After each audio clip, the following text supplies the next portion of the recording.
हम लोग 4 फार्मूला का क्लास नंबर 4 आज चर्चा हम करने जा रहे हैं। क्लास नंबर 4, क्लास नंबर 3 हो गई है, क्लास नंबर जो आज है क्लास नंबर 4। आज का क्लास नंबर 4 में फार्मूला में आपका ये भी आपका 7 से 10 नंबर देगा। अगर टोटल बोला जाए तो कल तक आपका 27 था और 10 ही 37 नंबर, और अगला दिन जो अगला लास्ट है उसमें मान के चलिए कि 5 नंबर हो, मतलब 40-42 नंबर का खाली क्वेश्चन, बेसिक क्वेश्चन फार्मूला अगर याद है तो आप 10th में पास कर जाइएगा। मतलब पहला दिन 30 को, फिर 28 को, फिर 30 को, फिर आपका 30 को, टोटल मिलाकर आपका 128 क्वेश्चन, 118 क्वेश्चन हो चुका है। और कल भर आपका लास्ट चलेगा जिसमें फार्मूला क्लास 10th का खत्म हो जाएगा। टोटल फार्मूला याद कर लीजिएगा, आप 10th में फेल नहीं कीजिएगा। फार्मूला प्लस थ्योरी दोनों आपका मिक्सिंग है। फार्मूला याद कीजिए या थ्योरी में याद कीजिए, दोनों आप मिक्सिंग कर लीजिएगा तो अच्छा खासा नंबर आपको एग्जाम के लिए दे देगा। अभी तक आप लोग सब्सक्राइब नहीं किए तो सब्सक्राइब कीजिए, लाइक कीजिए और आगे आप शेयर कीजिए, क्योंकि जैसे ही आपका वीडियो डालें आपके पास नोटिफिकेशन चल जाए और पहले आप देखिए और शेयर भी कर दीजिए। जितना हो सके आप लाइक कीजिए, कमेंट कीजिए और शेयर भी कीजिए। जितना शेयर कीजिएगा वो फायदा हमारे लिए है और आपके लिए भी है कि नोटिफिकेशन आपको तुरंत आपको मिल जाए और फायदा हो जाएगा। चलिए अब स्टार्ट करते हैं फार्मूला क्लास 10th का। ठीक है, लास्ट आज 128वां क्वेश्चन आज हम लोग चर्चा करेंगे। फिर कल भरावर आपका चलेगा थ्योरम और फार्मूला, बाकी आपका खत्म हो जाएगा। एक जगह आपका रहेगा, याद करने में एग्जाम में आपका अच्छा रहेगा और एक बार देख के एग्जाम में जाइए आप कदम अच्छा नंबर आएगा 100%। चलिए, सबसे छोटी रूट संख्या 2 और सबसे छोटी सम संख्या भी 2, दोनों सेम होता है। सबसे छोटी रूट संख्या 2 और सबसे छोटी सम संख्या भी 2 होता है। सबसे छोटी भाज्य संख्या 4, सबसे छोटी भाज्य संख्या 4।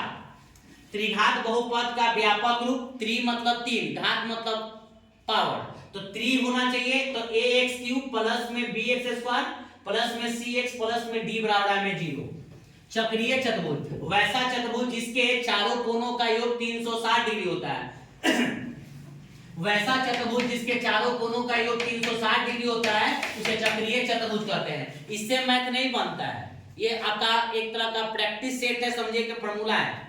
लेकिन यहां से बनेगा कि आमने सामने के कोनों का योग 180 डिग्री, तो एंगल ए प्लस में एंगल सी बराबर में 180। एंगल ए का मान रखिए, सी का मान रखिए और 180 लिखिए, पहला इक्वेशन बनेगा। Angle B plus angle D बराबर में 180, बी और डी का मान जोड़ दीजिए तो इक्वेशन 2 बनेगा। दोनों समीकरण हल करने का नियम हम आपको पढ़ा चुके हैं, दोनों हल कीजिए, मैथ आपका बन जाएगा। प्लस प्लस किस चतुर्थांश में आते हैं? प्रथम चतुर्थांश। प्लस प्लस रहेगा तो प्रथम चतुर्थांश। संपाती होने का शर्त क्या है? a1/a2 बराबर b1/b2 बराबर c1/c2। संपाती का हल का फार्मूला क्या है? a1/a2 बराबर b1/b2 बराबर c1/c2। विवेचक या विवेचकर को हम लोग d बोलते हैं, विवेचक या विवेचकर को हम लोग d बोलते हैं। d बराबर फार्मूला होता है b² - 4ac। b² में 4ac, पहला वाला को a बोलते हैं, दूसरा को b और तीसरा को c। यदि d का मान माइनस हो तो मूल क्या होगा? काल्पनिक। जब d का मान माइनस में होगा तो मूल काल्पनिक और प्लस में होगा तो वास्तविक। खत्म। प्रथम n प्राकृतिक संख्याओं का योग का फॉर्मूला क्या होता है? ऑब्जेक्टिव में पूछता है या सब्जेक्टिव में 2 नंबर का। प्रथम n प्राकृतिक संख्याओं का योग, तो n इंटू में n प्लस 1 बटा में 2, n इंटू में n प्लस 1 बटा में 2। प्रथम n सम संख्याओं का योग, प्रथम n सम संख्याओं का योग का फॉर्मूला होता है n इंटू में n प्लस 1, n इंटू में n प्लस 1। घड़ी की सुई 1 मिनट में कितनी डिग्री का कोण बनाता है? 6 डिग्री का। घड़ी की सुई 1 मिनट में कितना डिग्री का? 6 डिग्री का। y अक्ष का मतलब क्या होता है? y बराबर में y, x बराबर में 0। बहुत मैथ में काम करता है। y अक्ष जहां दे रहेगा तब समझ जाइए कि y का मान y है और x का मान 0 है। बिंदु का मतलब x y z, बिंदु का मतलब x y z। 4 बराबर भागों में बांटने के लिए अगर केस बोलेगा तो पहला केस बनेगा 3:1, फिर 1:3 और 2:2, मतलब केस 3 को बनेगा। असम त्रिभाजित बोलता है तो केस क्या को बनता है? 2 को, 1:2 और 2:1। जैसे जैसे थीटा का मान बढ़ता है वैसे वैसे किसका मान घटता है? जैसे जैसे थीटा का मान जब बढ़ेगा 10 के बाद 20, 20 के बाद 30 हो जाएगा तो किसका मान घटता है? तो cos थीटा, cosec थीटा और cot थीटा मतलब 3c का मान घटता है। नेक्स्ट एक वृत्त में कितने स्पर्श रेखाएं हो सकते हैं? एक वृत्त में कितने स्पर्श रेखाएं हो सकते हैं? तो अनंत। हम बताए थे कि वृत्त में कितने स्पर्श रेखाएं हो सकते हैं? अनंत। बाह्य बिंदु से कितने स्पर्श रेखा? 2। समानांतर स्पर्श रेखा की संख्या कितना? 2। वृत्त के भीतरी बिंदु से निकल कितने स्पर्श रेखाएं हो सकते हैं? 0। भीतर से कभी भी स्पर्श रेखा नहीं निकलता है, तो उसका मान 0 बटा संगाटा। वृत्त के दो बिंदुओं पर प्रतिच्छेद करने वाली रेखा को हम लोग क्या कहते हैं? छेदक। मतलब दो बिंदु पर जब प्रतिच्छेद करेगा, इसमें वृत्त और दो बिंदु पर प्रतिच्छेद करेगा, उसको हम लोग क्या कहते हैं? छेदक। क्या कहते हैं? छेदक। वृत्त के किसी बाह्य बिंदु से कितने स्पर्श रेखा हो सकती है? 2। समानांतर स्पर्श रेखा की संख्या कितना? 2। समझ रहे बात ना? वृत्त पर किसी एक बिंदु से कितने स्पर्श रेखा हो सकती है? तो एक बिंदु से एक ही वो स्पर्श रेखा होगा। एक बिंदु से एक ही स्पर्श रेखा होगा। अगर वृत्त है, यहां से स्पर्श रेखा खींचेंगे तो यही खाली खिंचाएगा, दूसरा नहीं खिंचाएगा।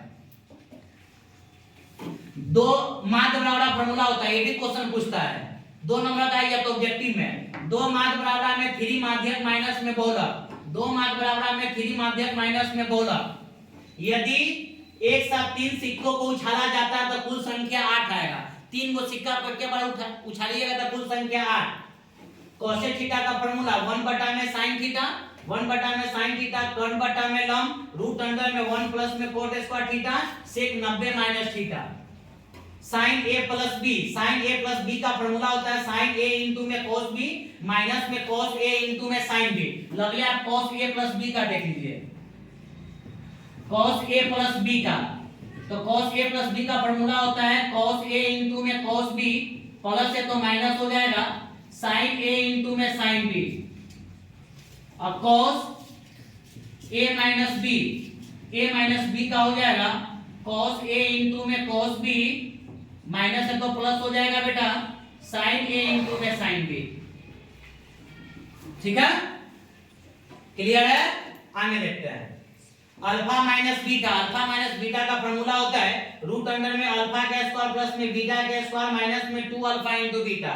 रूट अंडर में अल्फा का स्क्वायर प्लस में बीटा का स्क्वायर माइनस में 2 अल्फा इनटू बीटा।